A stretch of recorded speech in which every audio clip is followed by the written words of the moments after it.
Family and fellow soldiers, I'm the Professor, and this is the Moment of Truth.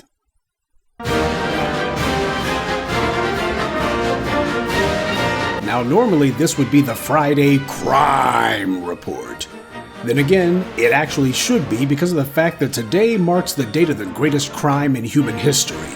That being the case, why don't we take a moment to reflect on how truly great this country is? Okay, moment's over. The evil that this country has represented for 250 years is beyond abominable. We would have to invent a brand new vocabulary just to try to describe it, and I think it makes sense that this day falls on a Friday this year. It may be the 4th of July, but in racial terms, for us, this might as well be Friday the 13th. While some people are planning to have barbecues or some other frivolity today, we in the black media make it a point to take a righteous dump on the traditions, observances, and so-called holidays of our enemies. That's the reason why today is the 4th of July. And to mark the occasion, every year we do some sort of address where we go ahead and recount some of the country's sins and remind people of why it is that this nation is an evil, sick, racist cesspool. They show no respect for us. What the hell would we look like standing around with tears in our eyes singing the Star-Spangled Banner?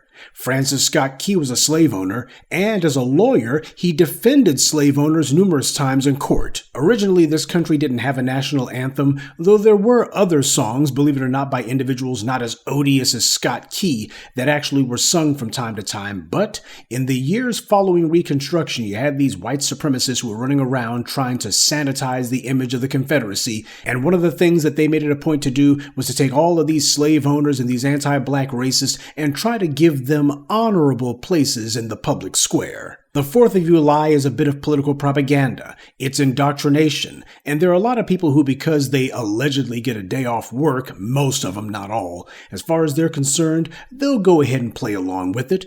But you know, when the oppressed decide to play along with their oppressors, that is not a victimless crime. It's a deadly game, one that always ends badly for the ones foolish enough to play it. This country has a number of lies that it's told about itself. This is what's referred to as a national myth. This is when a country invents a story about its origin, one that's meant to elevate its founders to mythical status. Take ancient Rome, for example. Romulus and Remus, the founders of that savage empire, were claimed to have been raised by wolves. Now let's put aside the idea that in order for that to even be true, Rome's founders had to have been abandoned by their own mother, which would say a lot about why Rome was based on total disregard for human life as opposed to, I don't know, common decency.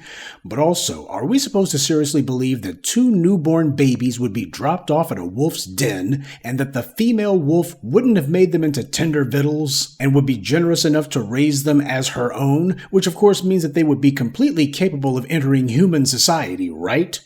America, of course, created a number of myths about the founders of the U.S., particularly George Washington. The story about the cherry tree, for example. Maybe he didn't tell his father a lie, but whomever invented that story did. National myths are nothing more than national indoctrination, because inevitably the founders of the U.S. made the intentional decision to deify George Washington, because if you're going to get people to give their wholehearted devotion to a gang of slavers, murderers, and rapists like the founders of the U.S., then you had better convince them that these men are larger than life, that they are worthy of worship.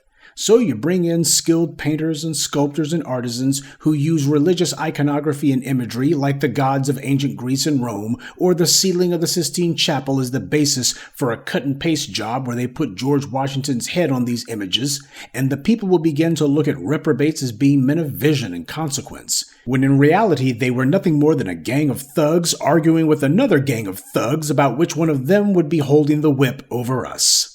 That's what the American Revolution was actually about, same as the American Civil War. Slavery made the colonies outrageously rich. Through the colonies, Britain all but controlled the cotton trade, and best of all, they were getting it for free.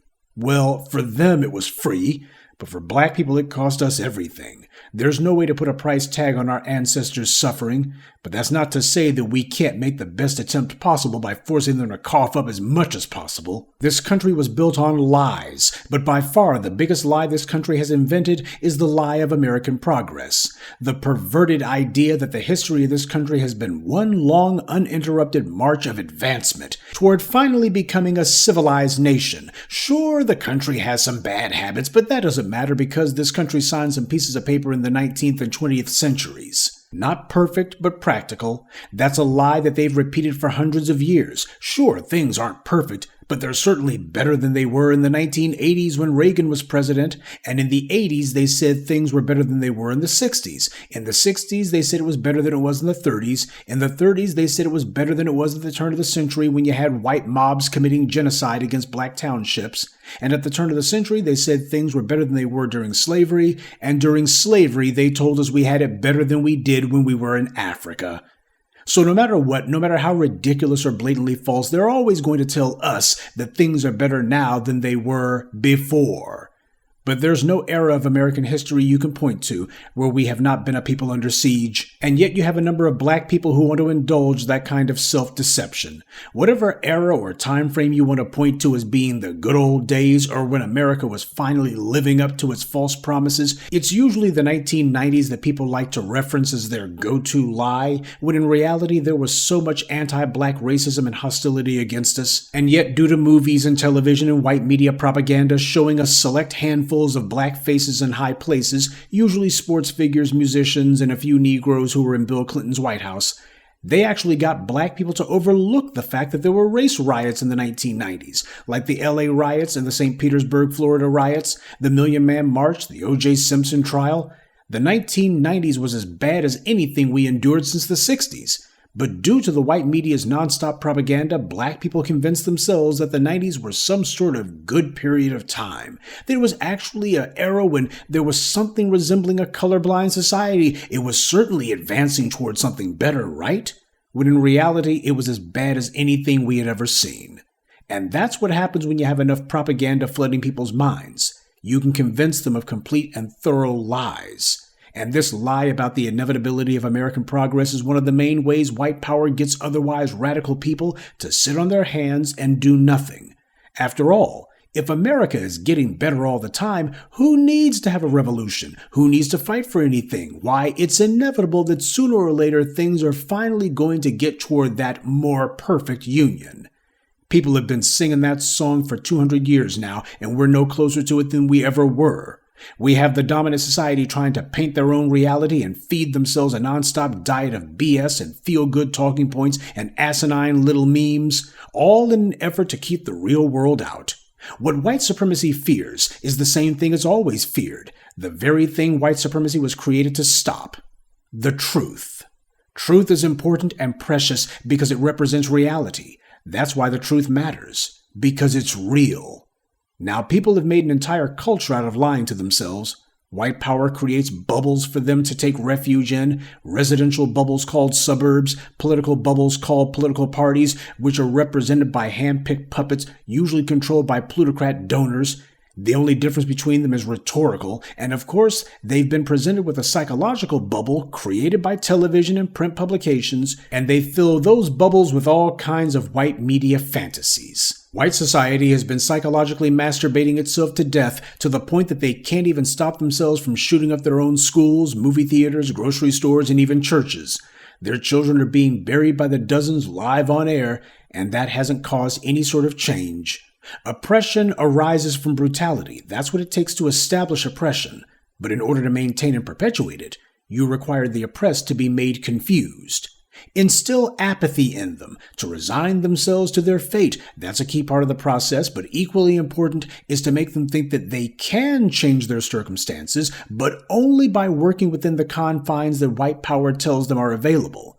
You get them to go along with the lie that the very people who oppress them are somehow going to give them apparatuses which, if they use them as directed, will lead to their liberation. And that's the reason that we call it the 4th of You lie.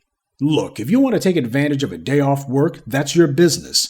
But if you're actually singing America's praises and making excuses for the greatest crime in human history, then that makes you a new fool.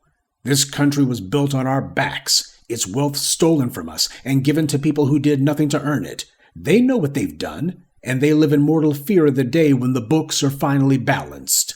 So if you're one of the people silly enough to have bought into the lie that some sort of great democracy was being born on this day, you need to get real. Better yet, you need to learn to read a history book instead of letting the white media give you their national myths.